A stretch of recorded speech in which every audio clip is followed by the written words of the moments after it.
Doctor Álvaro Ríos Poveda recibió grado en Ingeniería Electrónica en la Pontificia Universidad Javeriana, maestría en Ingeniería Biomédica de la Universidad Simón Bolívar y estudios de doctorado en prótesis neurales en la USF y EMBA. Se ha enfocado en la investigación y desarrollo de tecnologías asistivas para mejorar la calidad de vida de los discapacitados en los países en vías de desarrollo en el área de sistemas biónicos, prótesis mioeléctricas y prótesis neurales. Actualmente es CEO de Human Assistive Technologies, miembro del capítulo GATE de la Organización Mundial de la Salud, miembro de la IEEE, miembro fundador de la Asociación Colombiana de Ingeniería Biomédica, ABIOIN, Chairman para América de Bionics and Cyborgs de la IEEE y miembro del Comité de Publicaciones de la IFMBE y docente universitario en varios países. Sus áreas de interés son la e-health, la inteligencia artificial, la tecnología asistida y la biónica. Le damos la bienvenida al Dr. Álvaro Ríos Poveda con su conferencia Interfaces neurales avanzadas para el control de dispositivos biónicos.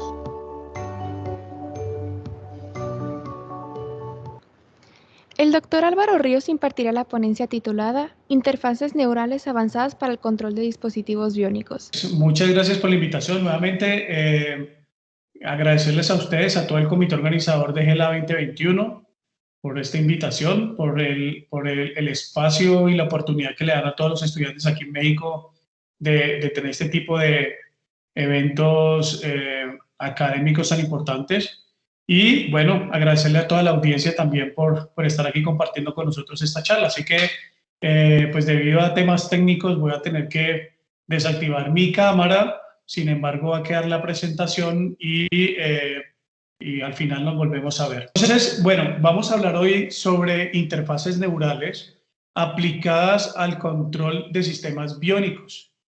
Durante varios años que he estado dando charlas al respecto de la biónica, nos hemos enfocado muchísimo a qué son los sistemas biónicos, qué son los sistemas protésicos, los cyborgs, las tecnologías que están detrás de todo este tipo de dispositivos. Y hoy vamos a hablar un poco del control que es de uno de los controles más avanzados que existen. Yo diría que es el estado del arte de la tecnología con respecto al control de los sistemas biónicos. Sin embargo, antes me gustaría darles una pequeña introducción de lo que son los sistemas biónicos.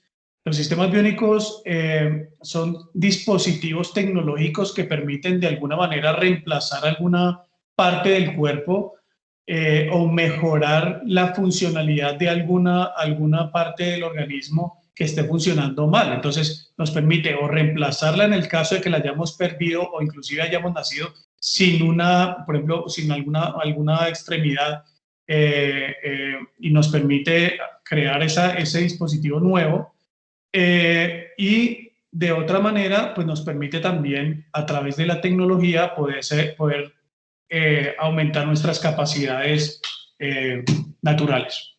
¿Qué hay detrás de todo el tema de los sistemas biónicos?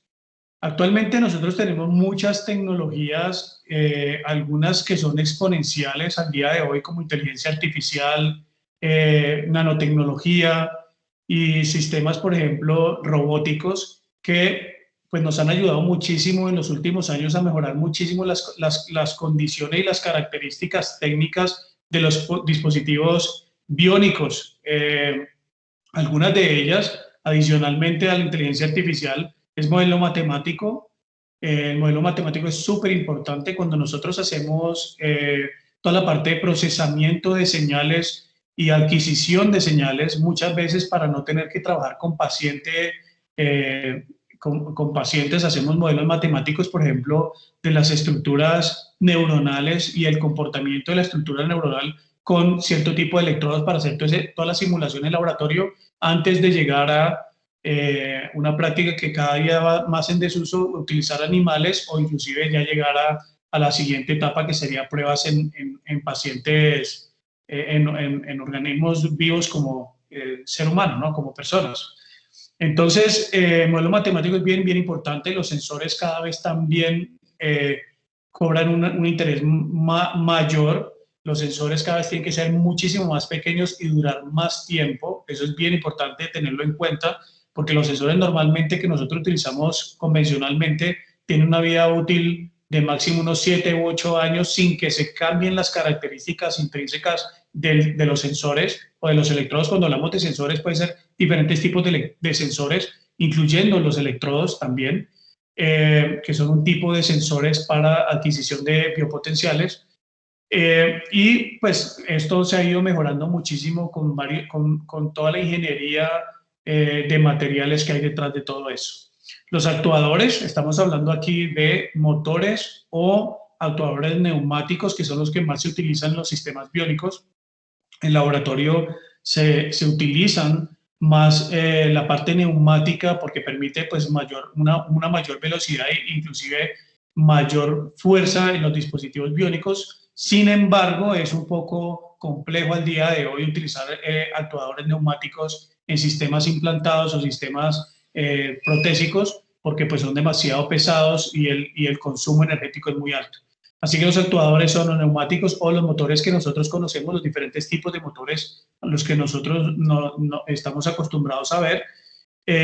Y tenemos el mismo reto. El reto es disminuir el tamaño sin perder eficiencia y disminuyendo el consumo energético. O sea, suena bien chistoso y suena un reto grandísimo, pero esa es justamente la barrera tecnológica en la que hoy justamente nos estamos enfrentando para poder aumentar, por ejemplo, los grados de libertad de una mano o, por ejemplo, mejorar la fuerza de un codo o de un hombro para llegar a no solamente tener las condiciones antropomórficas similares a las del cuerpo humano, sino también tener pues toda la física inherente a los sistemas naturales. O sea, la misma fuerza, la misma velocidad que podamos tener con el cuerpo humano.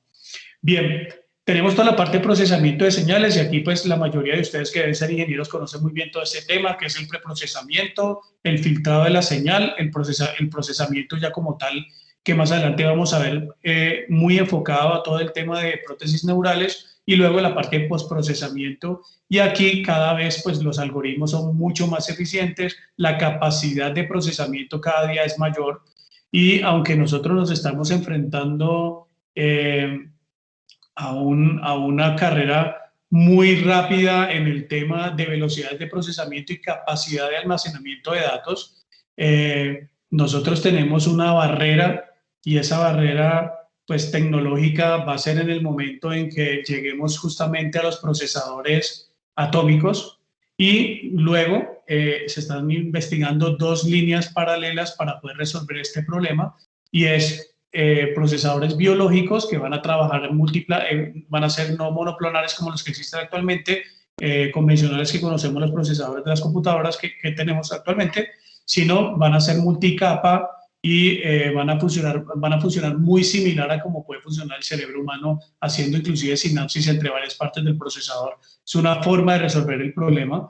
Y la otra forma es con los procesadores cuánticos, donde ya inclusive pues ya se han hecho algunas máquinas de estados y procesadores y máquinas computacionales que trabajan de manera cuántica. Muy bien, luego, bueno, materiales inteligentes, toda la parte de biomecatrónica, aquí estamos hablando de MEMS, toda la parte de MEMS, todos los microelectromechanical systems que nos permiten hacer cada día más pequeña la robótica que tenemos. Y cuando hablamos de robótica no nos referimos solamente a lo que nosotros vemos normalmente, un brazo, una pierna, sino si han visto, por ejemplo, robots que puedan navegar dentro de nuestro sistema, de ayudar a curar algún tipo de fisuras que tengamos dentro del organismo, ayudarnos a limpiar nuestras arterias, nuestras venas, a hacer cirugías inclusive. Entonces, todo ese tipo de tecnología futura, pues la vamos a necesitar justamente utilizando nanomecatrónica y sistemas MEMS. 3D printing cada día va cobrando más importancia. Estamos ya haciendo tejidos artificiales, estamos logrando tener pues ya sistemas impresos muy similares a los tejidos naturales. Sin embargo, no existe todavía movilidad, contractibilidad o respuesta a estímulos, así que están fusionando diferentes tipos de materiales para poder lograr, por ejemplo, contracción, algo muy parecido al nitinol, Los que recuerdan, el nitinol es un componente donde se aplica una corriente eléctrica y se logra hacer una contracción. Algo similar se están haciendo laboratorios para que con base en 3D printing podamos tener músculos artificiales de gran eficiencia. Ya existe, no sé si han visto, pero en Israel ya lograron hacer carne sintética impresa en 3D que inclusive tiene el mismo sabor y además tiene el olor de la carne, así que y ya la están vendiendo. Pero obviamente no tiene movilidad, pero ¿qué? O sea, lo que nos interesa a nosotros es volver ese 3D printing hacia sistemas que realmente nos sirvan para hacer sistemas biónicos. Muy bien. ¿Cuál es el gran reto de la aviónica? Yo diría que de aquí a los próximos 20 años y aprovechando todo este tipo de tecnologías es replicar la funcionalidad y naturalidad de los sistemas humanos actuales. Nosotros hoy todavía no hemos llegado a poder reemplazar realmente órganos al 100% de eficiencia o sustituir un órgano por otro de la misma forma en que lo hacía el órgano natural. No existe todavía ningún tipo de reemplazo de este estilo. Si hablamos, por ejemplo, en el caso de la mano, estamos hablando de que desde hace muchísimos años, todas las películas que ustedes han visto de ciencia ficción, ven que, por ejemplo, la mano de Luke Skywalker era una mano multifinger, con control independiente en cada dedo, y eso estamos hablando de 27 grados de libertad y con retroalimentación sensorial. Hoy el estado del arte son solamente 7 grados de libertad, y esos 7 grados de libertad hay forma de eficientar, no utilizar 7 motores, de pronto utilizando 5 o 6 motores para eficientar esto. Sin embargo, volvemos al tema que les comenté anteriormente, y es la limitante que tenemos tecnológica en el tema de actuadores. Muy bien, entonces el gran reto es ese, es lograr por lo menos llegar a reemplazar de manera eficiente las partes del cuerpo humano. ¿Cuál sería el futuro? Y el futuro más inmediato sería poder lograr convertir un cuerpo humano pues mucho mejor, más fuerte y más rápido, basado justamente en los sistemas biónicos. Y más adelante vamos a hablar un poquito de neuroplasticidad y ver de qué manera nuestro cerebro es yo diría, es un tapiz en blanco donde nosotros podemos volverlo a rediseñar por completo y poderle incorporar la cantidad de instrumentos de adquisición de señales, de sensores o de actuadores. Imagínense 3 piernas, 4 piernas o 3, 4, 5 brazos o todos los dispositivos que ustedes quieran conectados a su cerebro de manera natural. Vamos a ver un poquito de cómo se puede lograr esto. Muy bien. ¿Qué son los cyborgs? Los cyborgs es esencialmente un sistema hombre-máquina en el cual los mecanismos de control de la porción humana son modificados externamente por medicamentos o dispositivos de regulación para que el ser pueda vivir en un entorno diferente al normal. Los primeros en usar este término fueron Manfred Clynes y Nathan Kline, el cual, y este nombre viene del acrónimo en inglés que conforman la palabra cyborg, y son cyber y organism. Si nos damos cuenta, la línea que separa hoy, por ejemplo, todo el tema de la parte tecnológica y la parte humana es cada día más fina. Cada día nos estamos juntando más, nos estamos fusionando más con todo el tema tecnológico, y de hecho esa unión con la tecnología nos acerca muchísimo más a la idea de que nosotros hoy ya casi todos nos hemos convertido en organismos cyborg. Y cuando hablamos de esto es justamente cuando nosotros empezamos a reemplazar, por ejemplo, el uso de nuestra memoria natural, nuestra memoria en el cerebro, por memorias en el teléfono, memorias en la computadora. Estamos dejando parte justamente de lo que es nuestra esencia, por decirlo así, mental, de memoria, se lo estamos pasando a dispositivos electrónicos. Estamos, por ejemplo, hablando de nos quedamos sin batería, cuando nosotros no nos quedamos sin batería, sino es nuestro teléfono el que se queda sin batería, o nos quedamos sin señal cuando tampoco nosotros tenemos todavía una antena conectada en ninguna parte de nuestro cuerpo, sino que es nuestro celular o nuestra computadora las que están conectadas realmente a la red. Entonces, poco a poco, nos hemos ido justamente fusionando con esa tecnología y se podría hablar de pronto que hoy ya estamos siendo convertidos en organismos cyborg. En el futuro, inclusive, si se dan cuenta, y en algunas de mis charlas lo menciono, los organismos cyborg yo creo que son la evolución de nuestra especie, va a ser una evolución natural y va a ser la que nos va a permitir a nosotros sobrevivir como especie y que nos va a permitir, por ejemplo, migrar a planetas o migrar a pues otros sistemas solares a millones de años luz y que no tengamos ningún problema, ¿de acuerdo? Entonces la única forma en que vamos a poder sobrevivir es justamente teniendo pues organismos que puedan sobrevivir a todo este viaje, ¿no? Bien, ahora hablando un poquito, ya entrando en tema, es el tema de las prótesis biónicas. Hoy vamos a hablar hoy vamos a hablar de lo que son las neuroprótesis aplicadas a las prótesis biónicas. Las prótesis biónicas, bueno, ya vimos que era la biónica. Las prótesis biónicas son sistemas de reemplazo de partes del cuerpo humano. Normalmente nosotros conocemos prótesis como brazos y piernas, sin embargo, ya existen prótesis biónicas de ojo, existen prótesis cocleares, que son las de reemplazo de oído o mejora del oído para las personas que están sordas. Y tenemos otro tipo de prótesis y dispositivos de reemplazo, riñón artificial externo y algunos otros sistemas que podríamos mencionar que son protésicos. Muy bien. Entonces, ¿cuál es una de los retos importantes aquí en los sistemas biónicos? No solamente es crear el sistema biónico, sino es también poderlo lograr controlar de una forma muchísimo más natural. O sea, poder llegar a tener control natural de esos sistemas biónicos y poder de que nosotros no tengamos que estar pensando en sacrificar otras habilidades funcionales, como por ejemplo la visión o una tensión muy alta o un estrés adicional a controlar esos sistemas biónicos que sean implantados en nuestro cuerpo.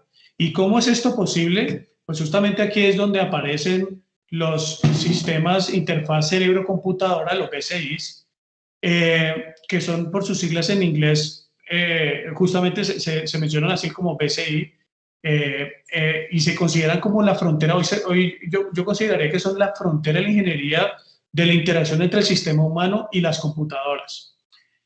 Es una tecnología que para nuestro siglo ha sido totalmente disruptivo y que se produce sobre la base de la intersección de los sistemas computacionales que ya vimos antes, toda esta cantidad exponencial de aumento computacional gracias a la ley de Moore, o más bien, sí, o sea, que ha ido creciendo basado en la ley de Moore, la electrónica, la biomedicina, las ciencias de los materiales, la mecánica y muchísimas otras disciplinas. Gracias a esto se ha logrado hoy justamente tener interfaces cerebro-computadoras eficientes. Sin embargo, y lo vamos a ver en la charla, pues no llegamos todavía a tener la capacidad de poder tener esos organismos en nuestro cuerpo por diferentes tipos de limitantes que ya las comentamos. Peso, eficiencia energética, pues la parte mecánica, fuerza, ese tipo de cosas es muy complicado en este momento poderlo hacer. El objetivo inicial de los BCI no son nuevos, o sea, es una tecnología, pues inicialmente se trató de ir adquiriendo señales electrofisiológicas y patológicas mediante ondas cerebrales, proporcionando evidencia importante para el diagnóstico de algunas enfermedades cerebrales. Entonces, cuando hablamos de BCIs, pues como el pionero, el papá de toda esta tecnología, podríamos hablar de que es la electroencefalografía, donde nosotros adquiríamos por medio de electrodos de superficie la señal electroencefalográfica y podíamos detectar algunas anormalidades dentro del paciente que nosotros estuviéramos analizando, desde enfermedades del sueño hasta diferentes tipos de convulsión o patologías conductivas en el cerebro, ¿vale? Bien, después de, o sea, adicional a esto y con la evolución, se convirtió como una nueva forma de entrada y salida de nuestro cerebro para poder controlar dispositivos externos directamente. Entonces, este canal nuevo de interconexión, que es no muscular, y esto es bien importante, porque cuando nosotros normalmente, hace unos 5 años o 10 años, o inclusive hoy yo diría el 90, más bien 99% de las prótesis biónicas utilizan control control, se llama control de superficie muscular o señales de superficie musculares, pues adquirimos la señal electromiográfica de superficie del muñón del paciente, se procesa esa señal y se logra un control. Y aquí podemos, pues obviamente, incluir inteligencia artificial, deep learning, machine learning y todo lo que nosotros queramos para hacer mucho más eficiente ese control. Sin embargo, aquí estamos hablando de interconectar directamente el área del cerebro donde se genera el concepto o la idea de movimiento con sistemas externos y con tecnología externa. Aquí es otra cosa bien importante es, normalmente cuando ustedes ven la literatura, en la literatura se habla de que es en tiempo real. No es realmente en tiempo real al día de hoy, porque existen algunos tipos de delay, unos computacionales, otros delays existen por la misma tecnología que se está implementando o que se está utilizando al día de hoy. El delay es muy corto, sin embargo no es tan rápido como el control que nosotros podríamos tener en nuestro cuerpo normalmente. O sea, imagínense que las neuronas, por ejemplo, que conducen desde el córtex motor hasta el tallo, por ejemplo, conducen a 40 metros por segundo y las motoneuronas tipo alfa, que son las más rápidas del cuerpo, conducen a 120 metros por segundo. Entonces, esas son las que hacen, no sinapsis directa, pero sí pues existe ahí todo un sistema corticoespinal donde se transmite esa información y llega hasta el efector final o la mano o el brazo, lo que queramos mover, del paciente. Entonces, es mucho más rápido esto que los delays que podamos estar teniendo hoy con el tema de interfaz cerebro-computadora. Sin embargo, son muy eficientes y en muy pocos años pues vamos a lograr superar esta limitante. Con el surgimiento, aquí otra cosa bien importante es el surgimiento y el desarrollo de la tecnología, de este tipo de tecnologías ha creado muchísimas oportunidades para la recuperación funcional de personas con discapacidades, como también oportunidades que mejoran a personas sanas. Y las aplicaciones no solamente son aplicaciones médicas, sino también se han hecho visible aplicaciones en otros campos, como por ejemplo astronautas que realicen misiones complejas en el entorno espacial. Es probable que puedan estar muy restringidos en el tipo de control o maniobrabilidad que puedan hacer dentro de las naves y podría ser muy útil, por ejemplo, utilizar implantes de este tipo o inclusive utilizar cascos. Ahorita vamos a ver un poco la diferencia entre los sistemas invasivos y no invasivos, pero que puedan controlar dispositivos dentro de sus naves a través del cerebro. Muy bien, con esa introducción de lo que es un BCI, ya sabiendo lo que es una prótesis y qué es lo que vamos a hacer aquí, que es mejorar ese control, pues empezamos a hablar de las prótesis con control neural. Son prótesis biónicas que utilizan el control directo de la corteza cerebral, puede ser de manera invasiva o no invasiva, o sea, me refiero a señales de superficie o señales directamente sobre el córtex con electrodos especiales que hacen un mapeo especial de la señal. Estas neuroprótesis han sido de gran interés y progreso continuo desde muchísimo tiempo atrás, desde 1932, cuando se diseñó el primer marcapasos, se puso en funcionamiento el primer marcapasos, y posteriormente pues vimos cómo íbamos avanzando en todo el desarrollo de prótesis cocleares, técnicas para el control, por ejemplo, de la vejiga, de intestinos, estimulación cerebral profunda, y métodos, por ejemplo, para restaurar la movilidad en personas paralizadas como FES o TENS, y ese tipo de tecnologías que nos permitieron a nosotros ir conociendo de una forma mayor cómo funcionaba el cerebro y cómo nosotros podíamos sacar esa información del cerebro para controlar prótesis externas. Vamos a ver ahorita un video donde hay un ejemplo, antes de entrar a explicarles el paso a paso de cómo funcionan estas prótesis neurales, este control neuronal, pues vamos a ver un video que los va a poner en contexto de cómo funciona el sistema.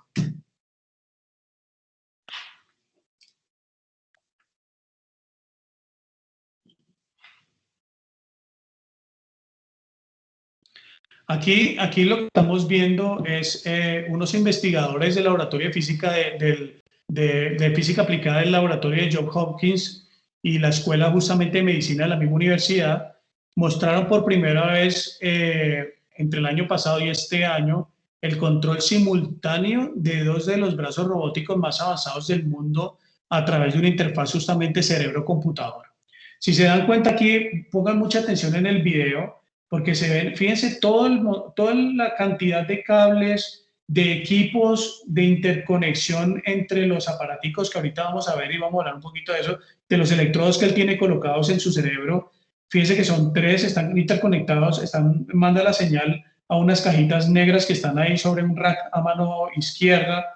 Y después, si se dan cuenta, en la siguiente imagen van a ver toda la parafernalia computacional que se requiere para hacer todo este procesamiento, no solamente de detección, interpretación, sino también el tema de control del sistema robótico, ¿de acuerdo? Entonces, son sistemas que hoy en laboratorio funcionan muy bien, pero que yo creo que van a tardar unos cuantos años, bastantes, en que podamos utilizar realmente esta tecnología en una persona y que sea práctica. Acuérdense que para las personas los sistemas biónicos se convierten en realmente útiles o los ven el beneficio si ellos se sienten confortables y realmente pueden hacer actividades en el día a día. Bien, aquí otro punto importante es, esto es parte de todo un proyecto que comenzó desde el 2006, un proyecto de la Agencia de Proyectos de Investigación Avanzadas de Defensa para mejorar rápidamente todas las tecnologías protésicas de extremidades superiores y proporcionar nuevos medios para que los usuarios las operaran. Entonces es un proyecto gubernamental bastante ambicioso y que se ha movido, a mi parecer, no tan rápido como se quisiera. Como les comenté anteriormente, tenemos ciertas limitantes tecnológicas que no van, que van más bien, que van de la mano con todo este desarrollo tecnológico protésico neuronal. Muy bien, ya que vimos ahorita el video y que vimos a esta persona utilizando el sistema, pues entonces ahorita vamos a analizar un poco qué es lo que acabamos de ver. Ahí lo que nosotros teníamos era un sujeto que tiene algún tipo de discapacidad motora, donde se le implantan unos electrodos. Esta persona tiene implantes de electrodos sobre su córtex motor, tiene un implante para el hemisferio derecho y otro para el hemisferio izquierdo, y tiene algo que también tiene otro en la parte trasera, de esos 2 que ustedes vieron acá. Ahorita vamos a ver a revisar un poquito la parte anatómica, pero está conectada directamente sobre la corteza somatosensitiva también, porque tiene una acción importantísima en todo el control motor. Anteriormente se pensaba que solamente el córtex motor era el que generaba tanto la intención como el control de movimiento, pero se han visto a través de ciertas técnicas de imagenología, de fMRI, que ahorita también vamos a ver de qué se trata, pues se ha visto que no solamente es una área del cerebro la que se activa cuando nosotros queremos mover, por ejemplo, un dedo, sino son varias partes del cerebro, y adicional a eso, en diferentes capas y interrelación, no solamente, no solamente hay esa activación en paralelo, sino que hay interrelación entre diferentes partes del cerebro para lograr un solo movimiento. Bien, entonces, ¿qué más vimos en ese video? Vimos un sistema robótico que ellos cuando ustedes ven la literatura al respecto y ven el laboratorio, ellos hablan de una prótesis biónica. Sí luce como prótesis biónica, sin embargo, al día de hoy, como no ha sido implantada y una persona todavía no se la está colocando, pues no estamos hablando todavía de una prótesis biónica funcional, estamos hablando de un sistema robótico en laboratorio, ¿de acuerdo? Adquirimos esta señal, por medio de los electrodos, las señales van a toda una electrónica que ustedes vieron ahí en todas las cajitas, y después de esas cajitas va a un sistema de procesamiento de señales y interpretación de comandos, y se envían directamente hacia el sistema aviónico. Ese sistema aviónico ejecuta las acciones que quiere o que está realizando el paciente, y hoy por hoy no existe, en este que ustedes acabaron de retroalimentación sensorial o somatosensorial directo, o sea, no está en lazo cerrado hacia el paciente. Sin embargo, el propósito y el futuro de estas tecnologías es poder crear toda la tecnología en lazo cerrado para justamente retroalimentar esa nociocepción y esa percepción, propiocepción y percepción del paciente, para que pueda controlar muchísimo más fácil el sistema protésico. Bien, listo, perdón. Ahora habla un poquito aquí de anatomía rápida y de fisiología rápida para no aburrirlos mucho. Deme un segundo.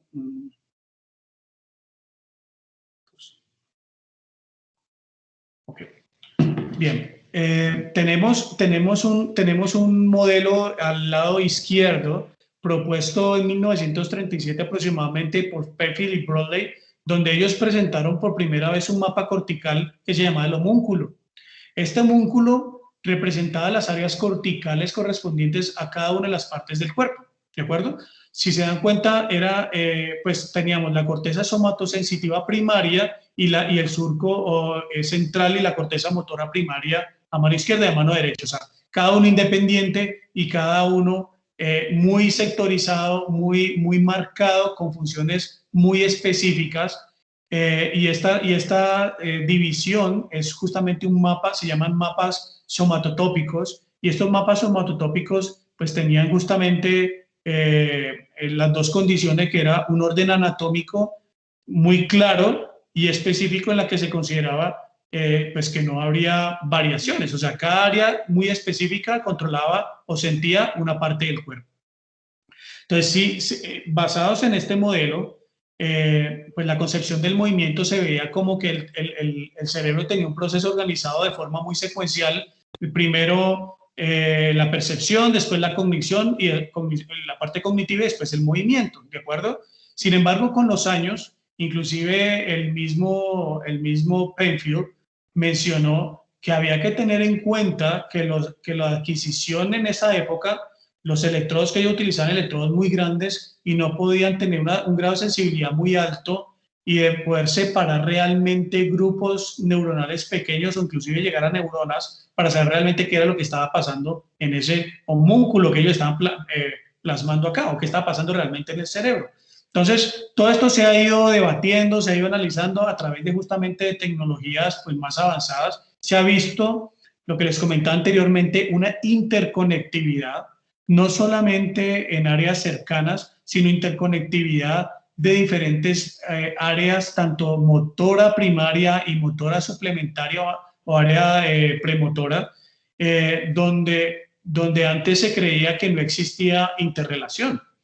Y esto ha hecho justamente que la adquisición y el procesamiento de la intención de movimiento se haga mucho más compleja, porque pues vamos a necesitar sacar señales de prácticamente de muchas áreas para poder lograr realmente esa intención de movimiento de una manera mucho más eficiente. Esto ha sido uno de los retos bien importantes, se los quería mostrar para que conocieran un poco. Aquí tenemos, y otro tema bien interesante que nos ha abierto y que nos ha cambiado el panorama totalmente, es el descubrimiento de las neuronas espejo. Esas neuronas espejo plantea aspectos relacionados con la organización motora, como la empatía, la comprensión de las acciones y las motivaciones de las otras personas. El grupo que descubrió estas neuronas espejo las descubrió mientras que estaban registrando la actividad neuronal en el área F5 del córtex premotor de un mono, ¿de acuerdo? Cuando hablamos de F5 y todo este tipo de nomenclaturas, eso es como un estándar internacional para mapeo cerebral, para que cuando lo quieran revisar lo puedan ver. Luego, después de eso, observaron que todas esas neuronas de esta zona se activan en el momento en que estos investigadores comían, por ejemplo. Estaban comiendo y se activaba de repente en el mono, se activaba una zona del cerebro. Y se dieron cuenta que estas neuronas espejo lo que hacían era replicar mentalmente el movimiento que estaban viendo los monos, y después esto se ha replicado también en pacientes con discapacidad o inclusive personas sanas, y se ha visto y se ha estudiado ya mucho las neuronas espejo, y son justamente las que nos permiten la empatía, las que nos permiten la predicción y los que nos permiten pues casi que el comportamiento social que nosotros tenemos al día de hoy, ser mucho más sociables gracias justamente a esa neurona de espejo. Podemos predecir una persona si está triste, podemos predecir o sentir qué es lo que está pasando con la otra persona cuando lo vemos moverse con algunos patrones que nosotros ya tenemos como clasificados de tristeza o de felicidad, etcétera, etcétera. Entonces, como les mencionaba, pues la resonancia magnética, que es la técnica que yo les mencionaba, la resonancia magnética funcional, ha hecho justamente localizar de manera muy específica estos circuitos de neurona espejo, y está en el área parietrofrontal, ¿de acuerdo? Y constituida por una zona bastante amplia de neuronas, y esto hizo que inclusive antes nosotros pensábamos, o sea, desde el punto de vista personas que trabajan en toda la parte de científicos en este campo, se pensaba que, por ejemplo, el tema de predicción y el tema sí, era un nivel cognitivo superior. Sin embargo, ya cuando se descubren estas neuronas espejo, se entiende muchísimo mejor el comportamiento del cerebro y se da cuenta de que realmente trabajan a un bajo nivel, y hay muchas conductas y muchos procesos que se tenían anteriormente clasificados de una manera, pues cambia totalmente. Estas neuronas espejo, y por qué se las mencioné aquí que me parecen bien interesantes, permiten a las personas amputadas, por ejemplo, cuando una persona es amputada y necesita, más bien, pierde una extremidad, el córtex motor contrario, acuérdense que el área derecha, el córtex derecho, controla el miembro izquierdo y viceversa. Entonces, cuando se pierde un miembro, el miembro, por ejemplo, el derecho, vamos a tener una disminución en volumen y en funcionalidad del córtex izquierdo. Y la idea para el control de este tipo de sistemas protésicos neurales es lograr mantener estimulado el cerebro permanentemente estas personas, porque ellos no van a tener ese movimiento natural, pues obviamente ya no tienen la mano, y y depende del nivel de amputación, pues no vas a tener el brazo o lo que sea. Entonces, estas personas se entrenan solamente viendo imágenes de personas moviendo el brazo, y esto genera estimulación a través de estas neuronas espejo para que esta persona pueda seguir manteniendo esa área funcional, mientras que se reemplaza por una prótesis convencional o de control mioeléctrico de superficie, o por una prótesis neuronal más avanzada. ¿De acuerdo? Entonces, y aquí también se abre pues una serie de oportunidades grandísimas en todo el tema de que si nosotros entrenamos algunas partes del cerebro con algunos estímulos muy específicos, pues podríamos lograr tener muy entrenada un área, inclusive sin lograr ningún tipo de movimiento. ¿De acuerdo? Bien, sigamos. Aquí es para comentarles un poquito qué es el fMRI que vimos antes y todo el abanico de opciones y oportunidades que se nos presentan con esta tecnología. Aquí lo que nosotros tenemos es una resonancia magnética. Acuérdense, la resonancia magnética lo que hace es interacción de las partículas ferrosas que nosotros tenemos dentro del organismo con campos electromagnéticos, y esto lo mapeamos y se ven las imágenes o sea, obviamente pues después de un procesamiento se ven las imágenes en la computadora. Entonces, ¿qué hace la fMRI? No es simplemente vamos a tomar la foto de cómo es la interacción del organismo pasivo, no, vamos a poner a que esta persona, por ejemplo, agarre un objeto, vamos a poner que esta persona levante un brazo, por ejemplo, y vamos a rastrear lo que está pasando en todo su cerebro durante el control, desde el momento en que él está pensando en mover la mano hasta el momento en que él agarre el objeto y lo posiciona en algún sitio, pues vamos a estar rastreando qué es lo que está pasando con su cerebro, ¿de acuerdo? ¿Cómo se hace? Pues aquí el tema es que las propiedades ferrosas de las partículas que transportan el oxígeno, pues cambian, y ese cambio de conducta de las propiedades ferrosas son las que se rastrean. Aquí lo que quiere decir es las partes del cerebro que se están activando tienen un mayor consumo de oxígeno y ese mayor consumo de oxígeno hace que cambie esa propiedad y se pueda reflejar pues, en que hay unas áreas de mayor actividad. Esta técnica o esta tecnología tiene un delay también de más o menos unos 5 segundos después de que se genera la acción en las neuronas, la excitabilidad neuronal. Más o menos después de unos 5 segundos se ve el mayor consumo energético neuronal y más o menos después de unos 20 segundos vuelve otra vez al estado basal y de esa forma pues ya se ve que el área se apaga. ¿De acuerdo? Muy bien. Ahora, ¿cómo adquirimos las señales? Las señales se adquieren a través de unos electrodos. Esta es una parte crucial de la interfaz cerebro-computadora y es la clave de la tecnología BCI.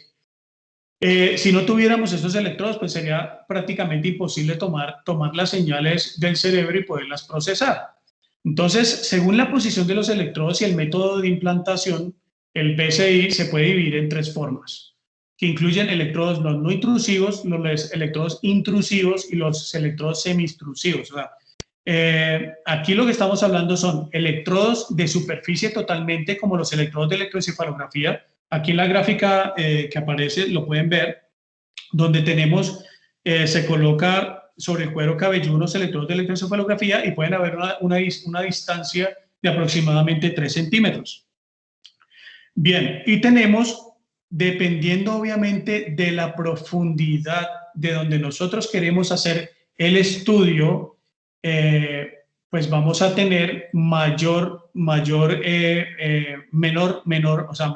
cantidad o densidad de electrodos y menor distancia entre el contacto del electrodo con el tejido, ¿de acuerdo? Hasta donde necesitamos medir una única neurona. Ahí estamos viendo una neurona piramidal. Recuerden que las neuronas piramidales son las neuronas más grandes del cerebro.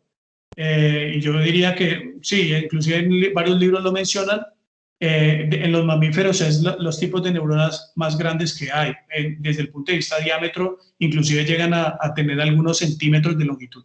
¿Vale? Entonces, esto más o menos tenemos una distancia entre electrodos de 0.2 milímetros. Y pues esto crea un reto grandísimo en cómo crear realmente electrodos eficientes, electrodos que no generen ruido, electrodos que estén permanentemente localizados sin que se muevan en ese tejido donde nosotros los estamos colocando. Y pues la parte más importante aquí, los factores más importantes serían la sensibilidad, la selectividad y la seguridad o la confiabilidad que nosotros podemos tener de esos electrodos. Entonces, todo eso obviamente para poder garantizar la calidad de las señales pues, electroencefalográficas que nosotros queremos obtener. ¿A qué se refiere la sensibilidad? La sensibilidad poder transducir suficiente información del tejido neural para apoyar la función del sistema neuroprotésico. Entonces, es justamente esa capacidad que tiene el electrodo de poder, cuando haya un potencial de acción o cuando haya una descarga justamente en una zona que nosotros queramos medir, que realmente la pueda estar sensando y pueda realmente darme una medición eficiente y real de lo que está pasando, ¿de acuerdo? Eso sería la sensibilidad. La selectividad se refiere a la capacidad, por ejemplo, de registrar o estimular, porque acuérdense que los electrodos pueden ser para registro o para estímulo. O sea, yo puedo estar registrando y puedo estar estimulando, por ejemplo, un córtex, el córtex somatosensorial, por ejemplo. Entonces, bueno, la selectividad es qué tan selectivo puede llegar a ser ese electrodo. Puedo estimular una neurona, puedo estimular decenas, puedo hacer cientos, miles de neuronas, inclusive, y hablando en esa jerarquía, pues la combinación inclusive de varias neuronas aisladas, o cómo se mueven entre ellas, o cómo se mueven los potenciales para poder generar justamente pues que esa combinación nos dé a nosotros una resolución espacial y en tiempo de lo que está pasando. Bien, entonces esa selectividad nos permite correlacionar toda la actividad de las neuronas con toda la función justamente motora, sensorial y cognitiva. De otra forma no sería posible. La tercera consideración, que la consideración de las más importantes y que incluye inclusive el tema de bioética, pues es todo el tema de seguridad hacia el paciente y la confiabilidad. Los electrodos neuroprotésicos están diseñados en última instancia justamente para humanos. Nosotros cuando hablamos de todos los sistemas neuroprotésicos al día de hoy, pues estamos hablando de que tienen que funcionar para el cuerpo humano. O sea, hacemos pruebas en cadáver, podemos hacer pruebas en animales, pero el uso final va a ser el cuerpo humano. Entonces, no pueden dañar obviamente el tejido. Tiene que ser realmente muy seguros, y el nivel de funcionalidad que se obtenga de ese sistema neuroprotésico debe sopesarse con el riesgo de colocar los electrodos en el sistema nervioso. ¿A qué vamos con esto? O sea, si no es necesario poner un sistema de adquisición neuroprotésico, no lo ponga, ¿de acuerdo? O sea, es muy grande el riesgo cuando se hace este tipo de cirugías, para que, si el beneficio es muy poco, se haga una intervención quirúrgica y se ponga este tipo de electrodos. Bien, y el grado, obviamente, el grado de invasividad tampoco debe exceder lo absolutamente necesario para la función que proporciona. O sea, si yo necesito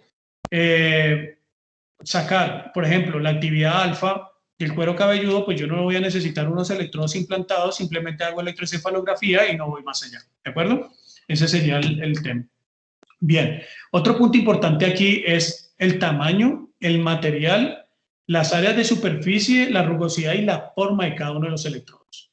Entonces, esa interacción del electrodo con el tejido neuronal exige tanto biocompatibilidad de la superficie del electrodo como la biocompatibilidad estructural. Cuando hablamos de la biocompatibilidad estructural, se refiere justamente a ese diseño del electrodo al tamaño y la superficie total que hace contacto con el tejido, la cual se puede relacionar con todo el daño ocasionado, con los daños que se pueden ocasionar por la acción mecánica de introducir el elemento en el tejido y las fuerzas, y todas las fuerzas o distribución de presión en general en todas las regiones adyacentes.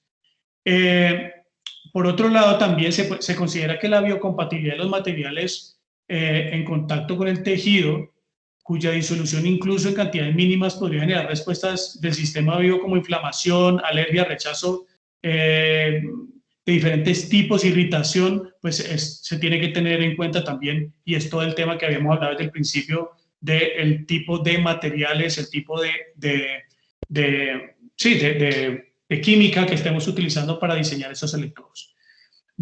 Aquí, pues esto es bastante largo. Sin embargo, pues les quería contar un poco sobre los electrodos que aparecen acá, los más importantes y los que se utilizan, por ejemplo, en el video que acabamos de ver y que son los más empleados al día de hoy. Se llaman sondas rígidas, que estamos hablando, el tipo A, donde aparece el A, el ABC son tipo rígido.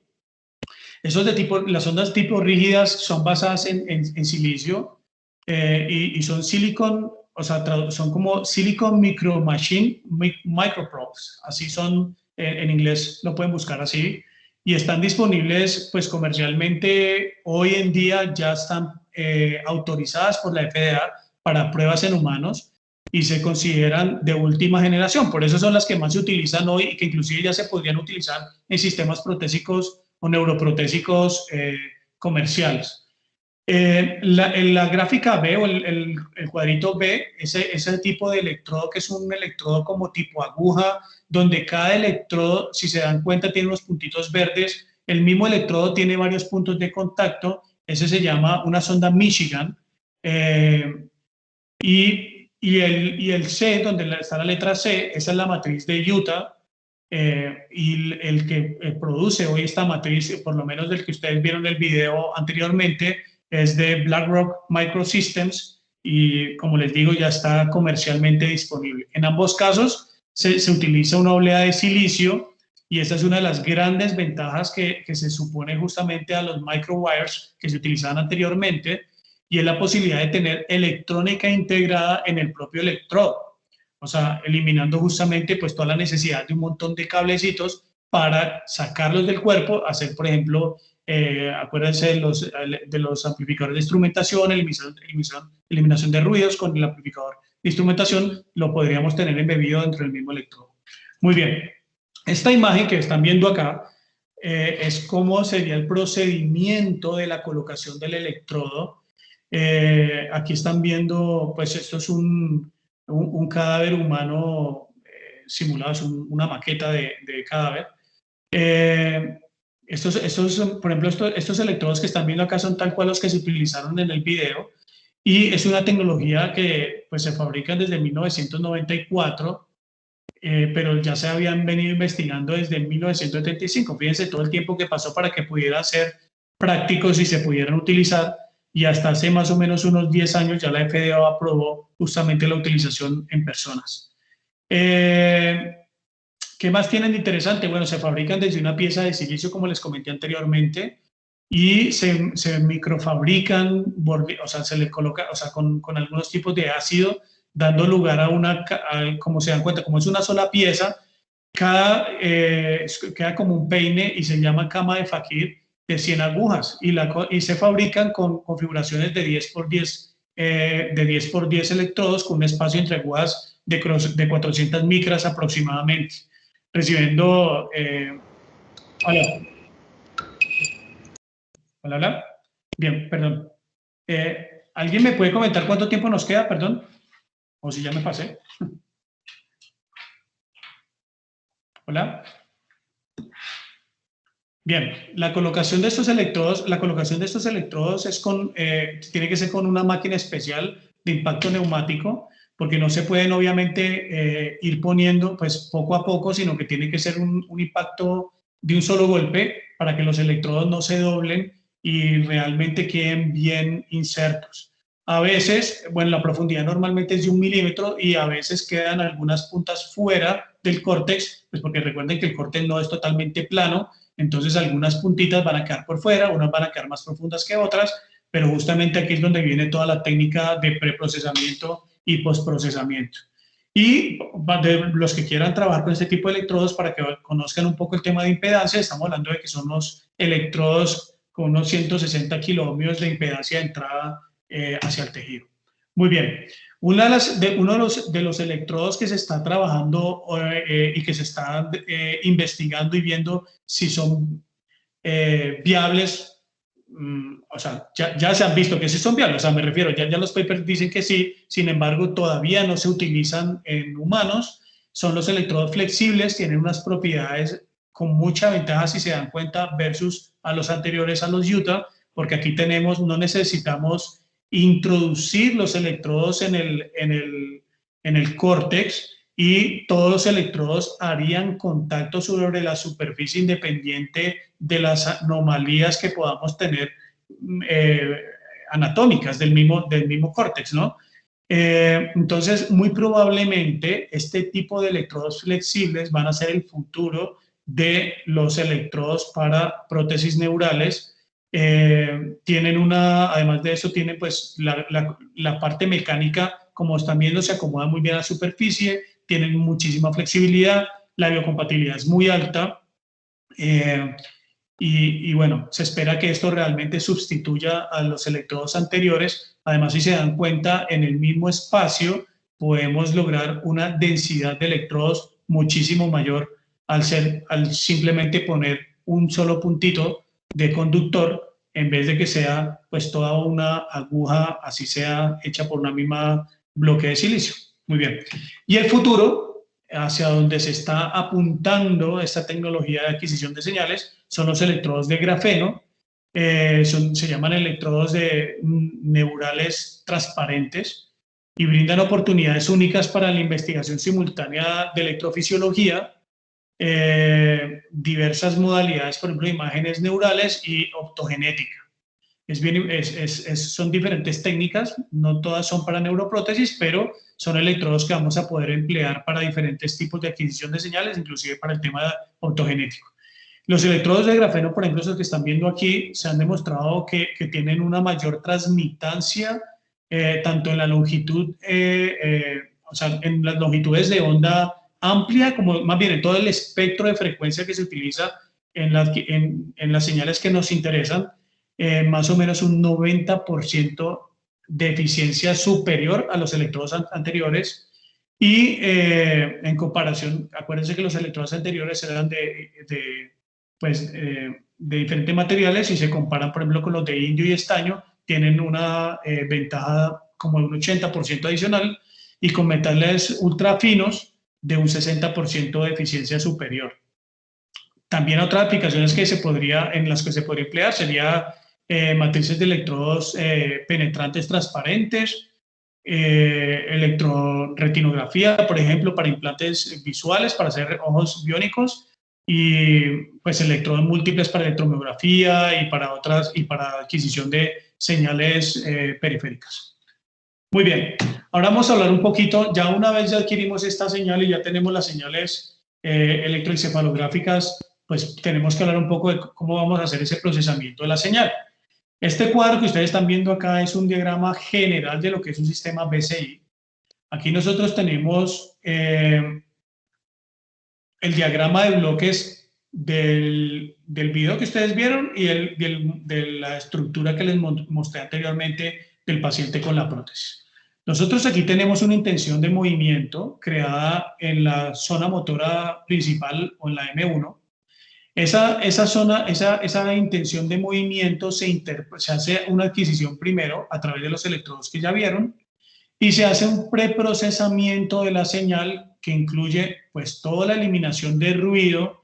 Inclusive hay preprocesamiento muy sofisticado que utilizan AGCs como control automático de ganancias, controles eliminaciones, y tiene inteligencia inclusive artificial para la eliminación de ruidos de esas señales que se están adquiriendo de esos electrodos. Y después de eso pasa a la extracción de las características. Esta extracción de características pueden ser N, y cuando estamos hablando de la extracción de las características de la señal electroencefalográfica podemos estar hablando de frecuencia, de amplitud, de potencia, cantidad de spikes por volumen y muchas otras características que se pueden adquirir de esa señal, de esa adquisición de señales. Entonces aquí se aplican pues una gama grandísima de procesamientos digitales, desde wavelets hasta máquinas virtuales, vectores, todo lo de que es, máquinas vectoriales, para toda la extracción de las características.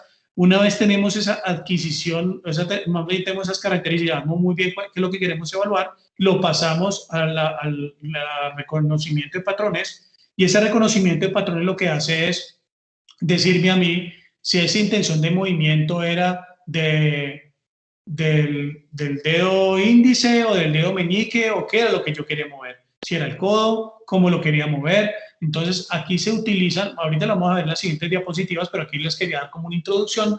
Aquí se utilizan, pues obviamente yo puedo poner un clasificador diferente para cada dedo, por ejemplo, que sería mucho más eficiente a utilizar un solo clasificador para toda la mano o para todo el miembro superior, que es mucho más complejo y y de pronto los grados de error son mayores.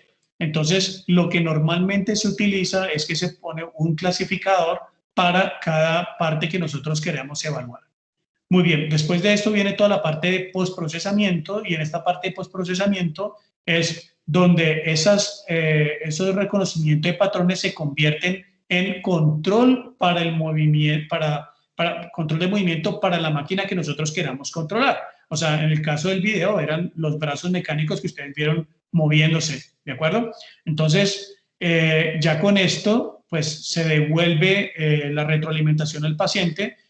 Hasta ahora, y como lo vieron en el video, la retroalimentación es visual.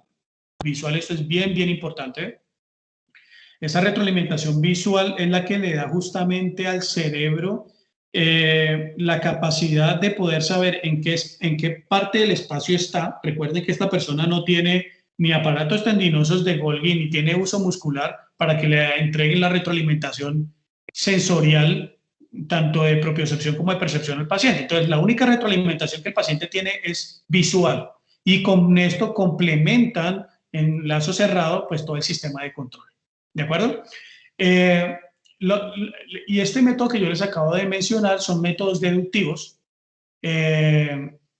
métodos de clasificación. Los métodos deductivos eran los métodos que se utilizaban anteriormente. Las primeras técnicas de BCI utilizaban métodos deductivos, y hoy estamos utilizando justamente algoritmos clasificadores que no se necesita un conocimiento previo de cómo es la actividad neuronal, cómo esa actividad está relacionada con el movimiento, sino que se basa en el reconocimiento de patrones en las señales bioeléctricas que se van registrando. Entonces, este método pues utiliza los principios de inteligencia artificial y redes neuronales para que todos los procesos de clasificación que dependen de una relación entre las tasas de descarga eléctrica, movimiento, etcétera, pues generen un movimiento claro en ese device que nosotros queremos controlar. Entonces, bien, por ejemplo, uno de los algoritmos que más se utilizan en los algoritmos de clasificación es el SOFM, que es el Self-Organizing Feature Map, y consiste en una red neuronal donde cada uno de los cuales está conectado a un vector de entrada con un sistema de pesos determinado para que pueda decir si moviste el dedo o no moviste el dedo. Tu intención era moverlo o no moverlo, que es clasificada de esa forma. Por eso es que las máquinas vectoriales pues son muy buenas para hacer ese tipo de clasificaciones cuando tenemos pues esa dualidad. Muy bien. Ahora, ¿cómo es el tema? Y aquí entrando, pues no les alargo mucho en la introducción de esto, pero la detección y la clasificación justamente es esto, lo que acabamos de hablar, y es parte de lo que estamos viendo acá. Entonces, es toda la extracción de esas características, es el reconocimiento de los patrones, y si se dan cuenta aquí es para cada uno de los dedos se tiene un filtro espacial, se tiene una máquina vectorial y que es la que hace la clasificación, y se haría la corrección de errores para todos estos códigos. Es como poner unos filtros, por decirlo así, adicionales en la salida para que me ayude a corregir a mí los errores que yo tengo de clasificación y con eso decir cuál fue el dedo que se movió. ¿De acuerdo? Esto es el procesamiento que se utiliza para detección y clasificación. Después de eso se hace la transducción de la señal. Una vez realizada la extracción de todas las características espaciales de la señal, se requiere esta etapa adicional para que se traduzcan estas características a los comandos de ese dispositivo que quiere controlar el paciente. Entonces, todos los algoritmos pueden ser o pueden utilizar tanto métodos lineales como estadísticos clásicos que conocemos, como no lineales, utilizando redes neuronales, por ejemplo, una vez teniendo los patrones, el reconocimiento de patrones, pues poner otra red neuronal adicional para que sea mucho más fácil de controlar el robot o la mano biónica, dependiendo de los grados de libertad que nosotros tengamos. Acuérdense que la mano, dijimos, tiene 27 grados de libertad, entonces es un tema súper complejo y esto es un procesamiento que se requiere muchísimo grado computacional. Muy bien. Pues el algoritmo se adapta a cada una de las características, a las características de un paciente nuevo, y esto es súper importante porque todas estas clasificaciones, todas esas pattern recognition y el postprocesamiento tienen que ser adaptadas a cada uno de los pacientes y también a cada paciente dependiendo del estrés, dependiendo de varios factores. Sí, o sea, el estrés que él tenga, de si se ha movido la interfaz, a la hora del día, etc. O sea, hay muchas condiciones por las cuales pueden cambiar ese reconocimiento de patrones. Entonces se vuelve un problema bastante interesante de resolver. Y por ejemplo, cambios hormonales, en el caso, caso hombres y mujeres, pero iba a decir más mujeres por el tema del ciclo, pero sí también pasa en hombres también, cambios hormonales.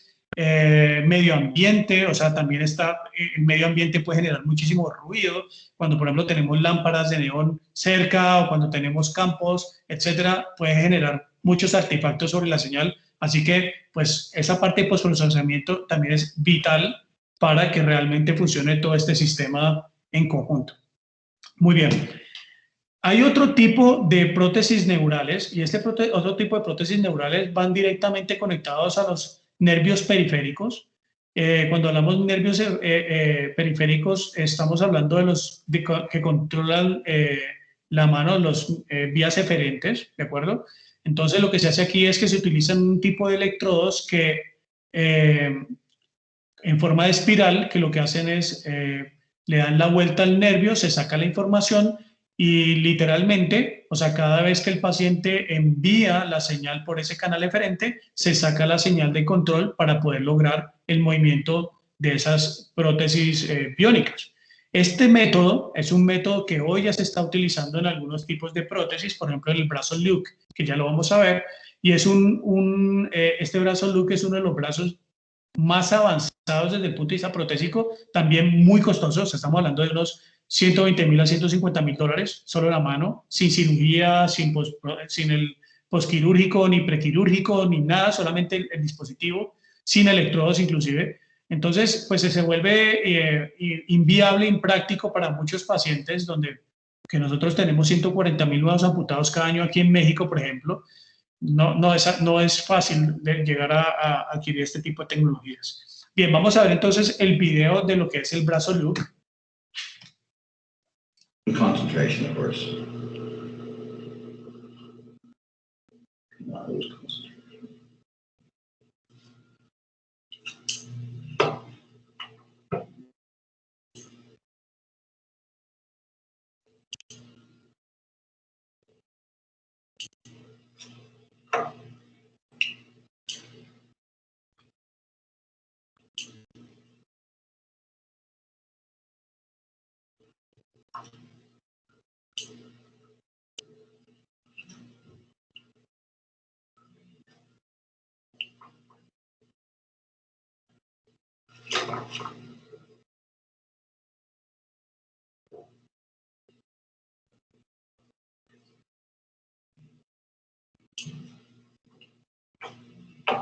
Wow.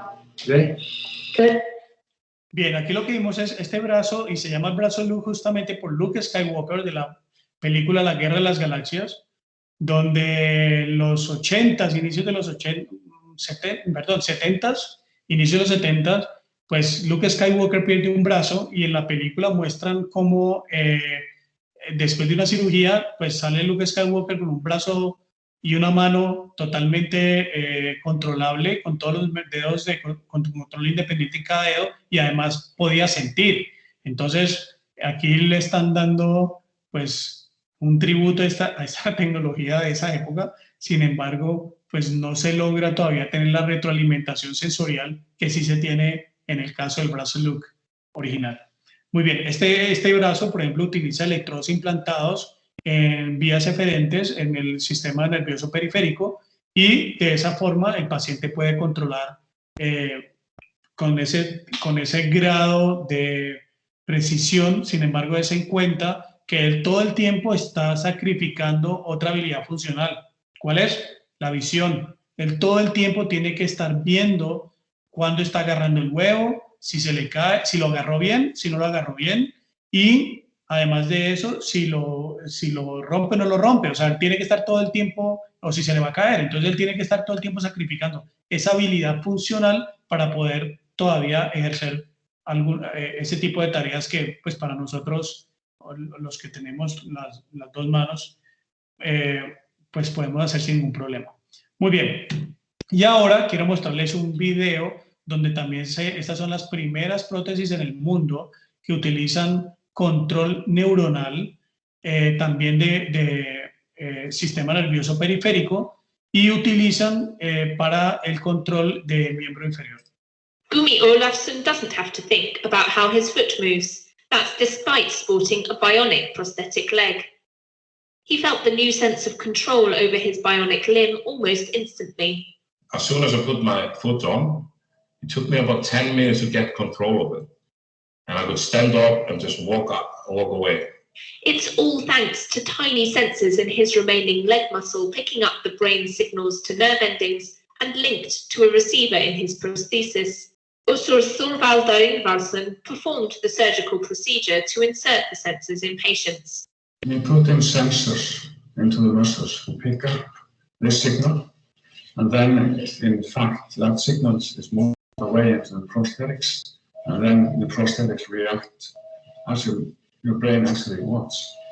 Össur, a prosthetic specialist, uses implanted bioelectric sensors developed in the United States combined with its own bionic limbs. The Icelandic company says it's the first time amputees have been able to control lower limb prostheses subconsciously. Patients will soon be able to upgrade existing prosthetics and control them using their mind. In the future, the sensors could be developed to react to the environment. Our ultimate goal is to actually replace the function of the lost limb. The next step might be to get sensing from the environment, so you have a feedback loop. For now, Gumi's body is still adapting to the responsive prosthetic. Every day, if you are using it, you're always getting more and more control over what you're doing with your foot. So in a way, every day you're learning more how to walk proper, even with the foot, how to use it, going downhill, uphill, downstairs, upstairs, even sitting down and standing up from a chair. Össur plans to extend trials of their mind-controlled bionic limb beyond Gumi and a second patient. They say it brings amputees a step closer to truly integrating their prostheses with their bodies. Muy bien. Aquí el futuro, justamente, el futuro es poder lograr no solamente el control del pie, sino poder lograr esa retroalimentación sensorial hacia el paciente, que el paciente nuevamente pueda sentir, pueda saber en qué parte del espacio está su sistema protésico para poder tener un control muchísimo mayor.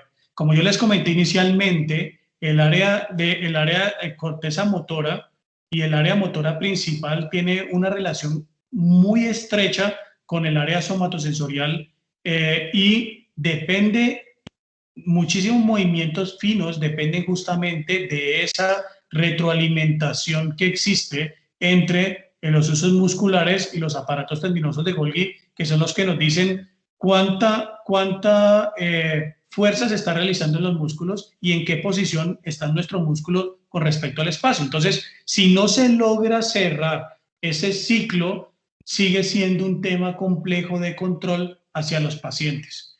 Nosotros en HAT, por ejemplo, nosotros ya logramos tener prótesis biónicas que puedan sentir. Y cuando nosotros definimos el tacto biónico, pues lo definimos como una combinación de retroalimentación sensorial y otras formas de conciencia, como lo que les acaba de comentar, que es la propiocepción o la osteopercepción. La propiocepción es la capacidad de nuestro cerebro, de nosotros mismos, de saber en qué parte del espacio estamos sin andar chocándonos y andar dándonos de topes, o de saber cuántos centímetros me quedan desde donde yo estoy, por ejemplo, hasta la pantalla, o etcétera, etcétera, ¿no? Entonces, esa es la propiocepción.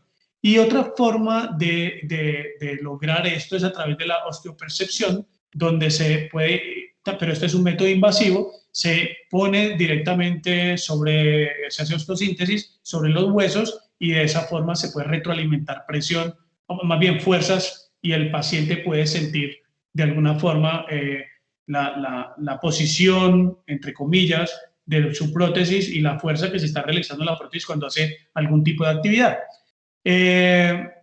Bien, entonces, normalmente pues es la retroalimentación que le estoy diciendo, pues normalmente coincide con toda la parte del sentido del tacto, y es cuando el cuerpo entra en contacto con un objeto. Nosotros en HAT logramos que el paciente pueda ya sentir presión y temperatura en el brazo biónico, en su prótesis, y esto ha mejorado muchísimo el control de las prótesis para los pacientes. Nosotros utilizamos señales mioeléctricas de superficie, no estamos todavía utilizando control neuronal, a pesar de que ya estamos haciendo algunos estudios al respecto. No estamos haciendo nada invasivo, justamente porque el objetivo nuestro en HAT es que sean tecnologías accesibles hacia las personas que hoy no tienen pues derecho y acceso a la tecnología, y estamos hablando de inclusión social, inclusión mundial. Pues estamos hablando de más de 1 billón de personas con discapacidades y más de 45 millones de personas amputadas que hoy no tienen acceso a este tipo de tecnologías.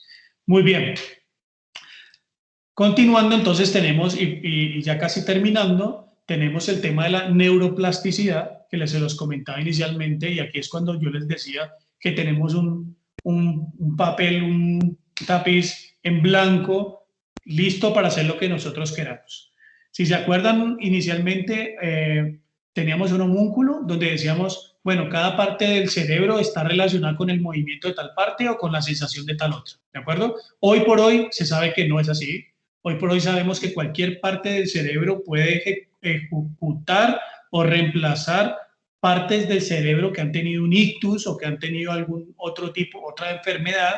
Entonces, esa neuroplasticidad cerebral permite que unas neuronas, inclusive no necesariamente vecinas, sino pueden estar distantes, se apropien de esa función que se perdió en el área dañada y puedan nuevamente, un paciente, por ejemplo, nuevamente pueda volver a caminar o pueda nuevamente volver a tener una postura erguida, etcétera, después de un stroke.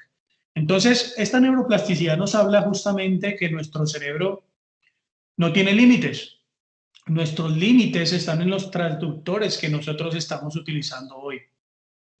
Tenemos oídos que funcionan entre los 20 Hz y para oídos muy educados, de pronto podemos hablar de unos 20 kHz máximo, y dependiendo obviamente dependiendo de los tonos y de las frecuencias, pero es el rango útil máximo. Imagínense tener oídos mucho más avanzados o inclusive oídos que puedan percibir desde 1 Hz hasta la frecuencia que ustedes quieran.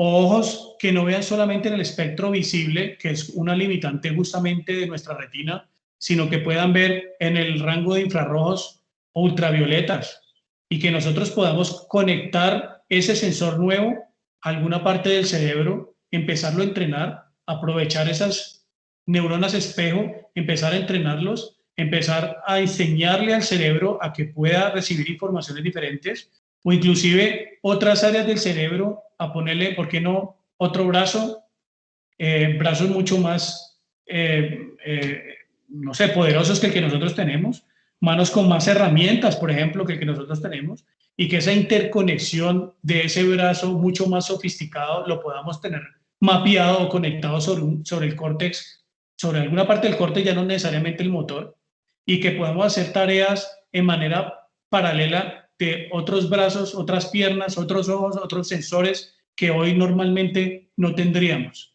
Entonces, ese yo creo que es el futuro. Yo creo que muy probablemente vamos a poder lograr avances de este tipo, y ahí es cuando nosotros hablamos que vamos a poder hacer un mejoramiento del sistema humano, mejoramiento de nuestra especie, y que nos va a poder permitir sobrevivir como especie ante la evolución natural, partiendo justamente de que el 99.9% de las especies no han sobrevivido a la evolución natural. Y hoy nosotros somos afortunados de tener en nuestras manos la capacidad de poder evolucionar y de poder sobrevivir como especie, basados justamente en todos estos avances tecnológicos. Para finalizar, y como conclusión, les podría decir que el futuro de los sistemas biónicos está justamente en interfaces más eficientes, que duren toda la vida, que no tengan un ciclo de vida útil tan corto como el que tenemos al día de hoy de 10 años, diseño de electrodos inclusive vivos que pueden hacer sinapsis con las neuronas, o sea, que puedan realmente hacer una sinapsis natural con nuestros sistemas para que sea una forma mucho más eficiente de transmisión. Colocación de electrodos en posiciones estables, de pronto, pues, que convivan, que hagan sinergia, inclusive que puedan mutar o que puedan transportarse o moverse sin ningún problema dentro del cerebro y estar haciendo sinapsis donde nosotros necesitemos que se haga esa sinapsis. Las propiedades mecánicas de los componentes deben ser compatibles con los tejidos biológicos, y lo más importante es que deben ser adaptables a cada paciente. O sea, nosotros no tenemos, todas las personas pensamos diferentes, no podemos tener un mismo sistema biónico funcionando de la misma forma que funciona para todas las personas. Entonces, esto tiene que ser súper importante, la adaptabilidad de los sistemas biónicos, y yo pienso que a través de toda la tecnología que tenemos va a ser viable. Les agradezco mucho por el tiempo y estamos abiertos para preguntas y respuestas. Muchas gracias a todos. Aquí tienen mi correo electrónico y redes sociales, aparecemos como Human Assistive Technologies, y bueno, ya estamos a la orden, personas, todos los que están interesados en este tema, en seguir investigando, en trabajando en proyectos de investigación, en maestrías, pregrados, doctorados, pues estamos abiertos con todos ustedes. Muchas gracias por el tiempo. Muchas gracias, doctor Álvaro Ríos, por su excelente participación. Continuaremos con la sesión de preguntas y respuestas. Las personas que tengan alguna pregunta pueden escribirlas por el chat de la llamada o bien levantar la mano para solicitar la activación de su micrófono. Gracias.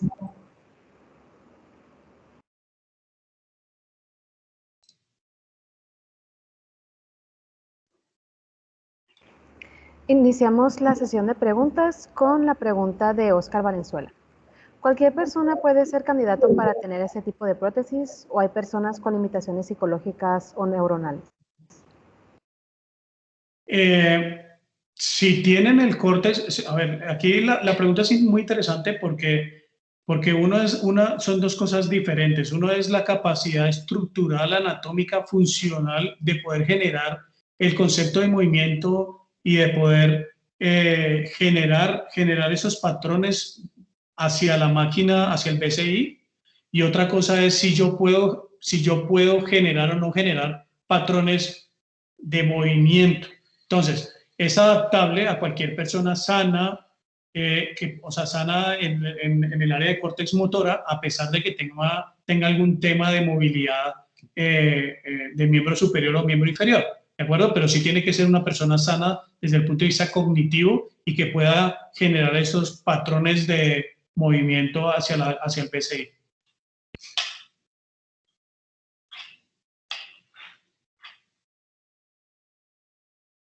¿Sí me escuchan? Hola, hola. Sí se escuchó, doctor. Muchas gracias. Tenemos otra pregunta de parte de Santiago Corpus. ¿Se puede lograr un enlace neural de dos personas y si es así, ¿se podría descargar datos cerebrales? No, perdón, pero no entendí la pregunta. Sí, perdón, la voy a repetir.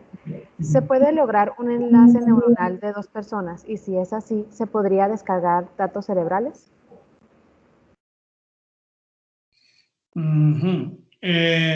Conexión neuronal. A ver, yo pienso, o sea, cuando hablamos, no sé a qué se refiere la persona cuando hace esta pregunta. Sin embargo, yo pienso que si nosotros tenemos sistemas de comunicación, como por ejemplo han visto esta persona que tiene una antena en su cabeza implantada, el primer cyborg Neil, él tiene una antena que puede recibir señales electromagnéticas. Si nosotros podemos interfazar las señales nuestras, por ejemplo, palabras, que ya por ejemplo hoy se pueden escribir palabras en un ordenador por medio de BCI. Si nosotros podemos esa palabra transmitirla por un sistema de telecomunicaciones y mandársela a otra persona que tenga también una antena implantada en su cerebro, pues podríamos hacer interconexión de datos y, entre comillas, como una comunicación telepática, ¿de acuerdo? Entre dos cerebros. Es viable.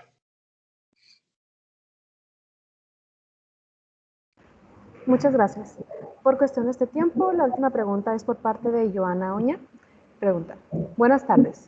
¿Este tipo de sistemas biónicos podrían ser incorporados en adolescentes o solamente en adultos? Se puede utilizar a cualquier edad. O sea, se puede utilizar desde pequeño hasta adulto mayor.